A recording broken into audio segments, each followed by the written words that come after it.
Some ingredients commonly found in soaps have been linked to serious health concerns, yet most people trust them completely without ever checking what's actually in them. That used to be me too, until I started looking into what was really inside these products, and I was genuinely shocked by what I found. Soap is something most of us use every single day, multiple times a day, without even thinking about it. On our hands, our face, our body, even our hair, in the shower. It becomes so normal that most people never stop to question what they're actually using. But when you actually start reading ingredient lists properly, you realise a lot of soaps contain ingredients most people would never knowingly put on their skin. And the problem is, that exposure isn't just once in a while. It builds up over time, day after day, for decades. In this video, I'm going to break down what's actually inside most soaps, the ingredients I personally avoid and why, what I look for instead, and how I eventually narrowed it down to the non-toxic soaps I personally trust and use myself. So stay until the end because I'll show you exactly which soaps I ended up choosing after all this research, and why they were the only ones I personally trust using. Disclaimer.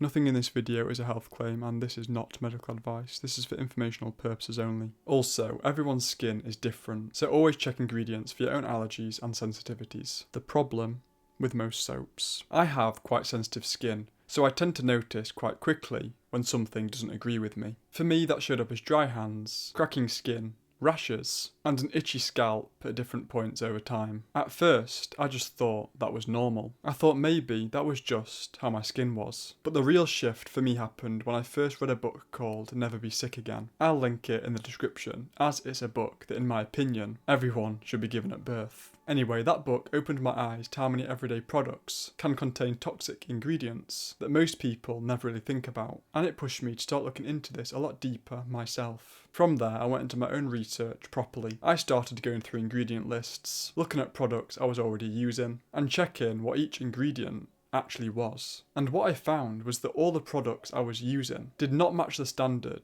I thought they did. You expect everyday products to not contain anything harmful, like why would they? But unfortunately, nearly all of them do. Not one single product I was using was what I would now call non-toxic. When I actually switched those products out and started using non-toxic alternatives, that was when I noticed a real difference in my skin. I had none of the previous issues I had. And that made me realise something important. It wasn't just my skin being sensitive, it was what I was consistently putting on it. And that is the first thing most people do not think about with soap. Soap is supposed to be one of the simplest things we use, but when you actually start reading labels properly, you realise most soaps are anything but simple. A lot of them are built around long ingredient lists, and a lot of those ingredients are not there because they're essential. They are there to make the soap smell stronger, foam more, look nicer, feel smoother, last longer on the shelf, or create that perfect lather people have been trained to expect. But the perfect lather is not always the cleanest formula, and that is where the problem starts, because it is not just about one ingredient on its own. Each ingredient might be tested and considered safe individually,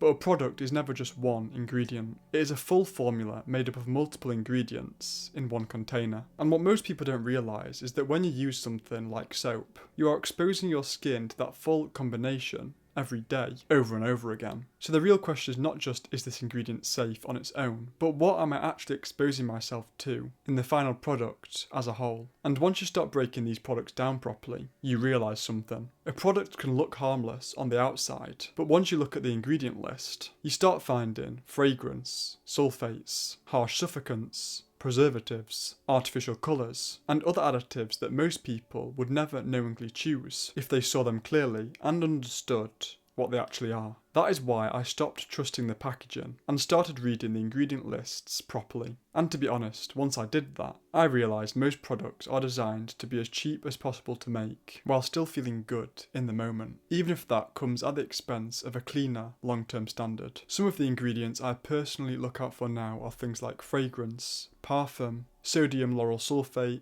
sodium laureth sulfate, usually named as SLS, artificial colours, certain preservatives, antibacterial additives, and anything else that feels unnecessary in something I use every single day. I'll put a full list of things to avoid on screen. I also keep an eye out for things like propylene glycol, parabens, triclosan, and other ingredients that show up in a lot of mainstream personal care products. I have a standard now, and these are the kinds of ingredients I will never put on my skin again. Because if I'm using something on my skin that it's said is like a sponge and takes things into your bloodstream, I want the formula to be as simple, straightforward, and as close to nature as possible. I also pay attention to ingredients that can be hidden under more vague wording. For example, fragrance or parfum can sound harmless, but those words can hide a lot more than most people realise. And these are the kind of words that in hand creams used to give me rashes. Even something like citric acid in most products can need some context, as it can either be from lemon or from mould, as an example. And that was a big turning point for me, that there are several words for the same thing, and there are words that can mean different things. So, as I mentioned, the book Never Be Sick Again was a good starting point, and gave me some recommendations, so I started there. I also looked into beyondhealth.com, which is owned by the same man that wrote the book. But I want to be clear that I have not researched every single product on there, so I cannot vouch for everything. But that is where I came into my first roadblock, because that book was wrote a while ago, and the products that he recommended and that he used, that he said were perfect, some of them just wasn't a thing anymore. One of the companies had fully shut down, questionably. One of the other companies I just couldn't find, I think. One of them, all the product ingredients had changed. So the start that I thought I had, that I was just going to find a product that he'd recommended and buy, that then never happened. I had to go into my own research myself. So from there, I started trying to find the products that met the standard. It took hours of research across many days. That's just how challenging it is to find a perfect soap. I only found one soap that ticked all the boxes, and that was actually after making a few mistakes first, as I'll mention later. And I imagine that unless you've researched it, if you went and looked at the ingredient lists on the products you use, you would probably find toxic ingredients in them. Now, why is this an issue? Well, to simplify it for you, toxins bioaccumulate in our bodies and eventually cause disease. That's what the book says, not my absolute claim. This is not a medical claim or fact, but some ingredients in soaps have been discussed in studies in relation to skin issues, from skin irritation and rashes to the big you-know-what. Some have also been associated with hair loss in certain cases, and I've even come across anecdotal stories people share about more serious health-related concerns. In one story I read in a book, I can't remember if it was in Never Be Sick Again, it could have been, a person had schizophrenia, and they believed that certain ingredients in their shampoo could be affecting their health. They decided to switch shampoos, and later reported improvements. That was their personal interpretation and experience, not a proven cause and effect. Anyway, back to the start of my research. I started by searching with keywords like organic, plant-based, SLS-free, no synthetic preservatives, detergents, or foaming agents, etc., and clicking on every product, reading every ingredient, and researching what they actually are and what they can cause, trying to figure out what actually matched the standard I wanted. And what I found was that a lot of soaps just did not. That is why I started paying closer attention to what most people never even notice. Because if you go through enough ingredient lists, you start to see a pattern. A lot of products are built to sell a feeling, not necessarily to meet a cleaner, long-term standard. And when you use the same kind of product over and over again, that matters. But here is where it gets even more interesting, because avoiding the obvious bad ingredients is only the first step. The real challenge is knowing what to look for instead, and that is where most people get completely lost. What to look for in soaps. Now I'm going to try and fly through this because it's a long video, but it kind of has to be. Now this is not as easy as it sounds. I did not just scratch the surface with this research. I went as deep as I could because I wanted to know what actually belongs in a soap I would personally trust. And honestly, what I found was that even some brands that market themselves as all natural, vegan, earth-friendly, or toxin-free still have ingredients I would personally avoid. Like there were products called Nature This and Earth That, and I read the ingredients and just laughed to myself. This is why you cannot just trust branding. You have to trust the ingredients list. And a tool that helped me during the research process was EWG Skin Deep. But I do want to be clear, this is not perfect. First, not every product is on there. Second, I think it's mainly American, so most of the products are from America. So that can also mean some of the ingredients can differ from the UK version of the same product. And third, some entries seemed a bit off or glitched, where ingredients that seemed problematic were not flagged properly, or vice versa. I actually didn't discover EWG Skin Deep until later on. And in a way I'm glad I didn't start with it, because I would have been trusting an outside source instead of learning how to judge products myself. But it is still a very useful tool. A tool can help, but it should not think for you. So what do I actually look for? I look for simpler formulas. I look for transparency. I look for products that don't have a long ingredients list with loads of words I can't pronounce. I look for soaps that avoid artificial fragrance, harsh suffocants, sulfates, preservatives I do not trust, and anything else that feels unnecessary in something I'm using every day. I look for ingredients I can actually recognise, and I look for brands that seem to care more about the formula than marketing. That also means going beyond buzzwords. A soap can say organic, natural, clean, vegan, plant-based, or gentle, but that does not automatically mean the product is good, because some of those labels can still hide a formula that does not match the standard I want for my life. And that standard matters to me. I do not just want something that works. I want something that actually matches the standard I have built through all this research, mainly reducing unnecessary chemical load where I can. That is the real difference. So the real question is not only what should I look for, it is mainly what should I avoid? And honestly, there is not one simple answer, because now you've probably realised there are a lot of variables. There are ingredients with multiple names, ingredients hidden behind vague wording, and products that look natural but are not. That is why this took me so long. This was not a case of reading one article and suddenly knowing the answer. This was hours and hours of comparing products,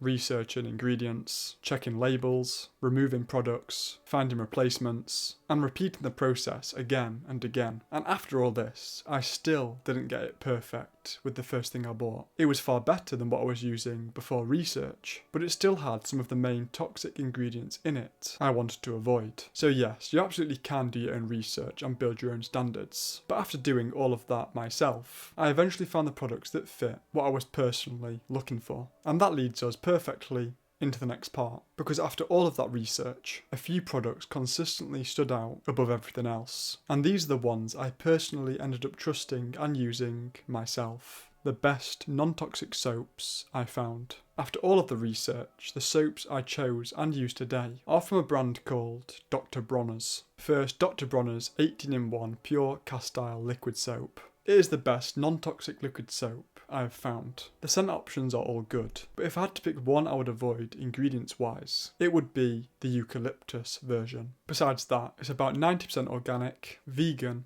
and free from the ingredients I personally avoid in soaps. I'm not going to rename everything again because I've already gone through it earlier on. It's also highly concentrated, roughly 3 times stronger than typical liquid soaps, so a little goes a very long way. It may look expensive at first glance, but you only use a drop at a time, so it honestly lasts forever. You can use it as a hand wash, body wash, diluted shampoo, or even as a gentle household cleaner. I've used it for years. My first bottle was the lavender scent, and when I finished that I switched to tea tree for a fresher herbal note. My mum and sister always say it smells like a spa. I'm still using that bottle now, and I bought it about 2 years ago, so look how much is left. The link for it is in the description if you want to check it out. Alongside that, I also use a solid option for my hands by the sink, and that is the Dr. Bronner's 3-in-1 Tea Tree Bar Soap. It has a more earthy, medicinal smell, which I personally like, and some people may find works well for things like acne-prone skin or occasional dandruff when used sensibly. One small bar can replace face,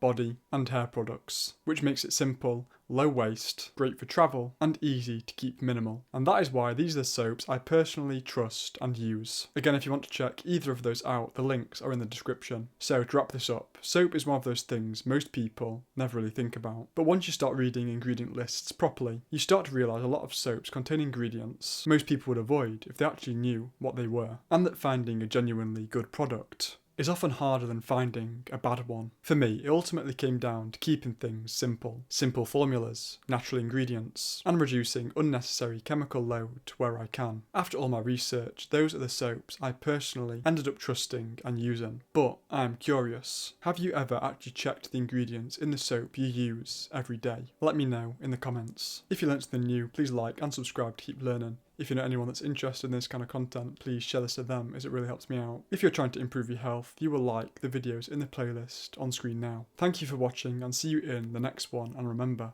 stay positive even when it seems everything is against you.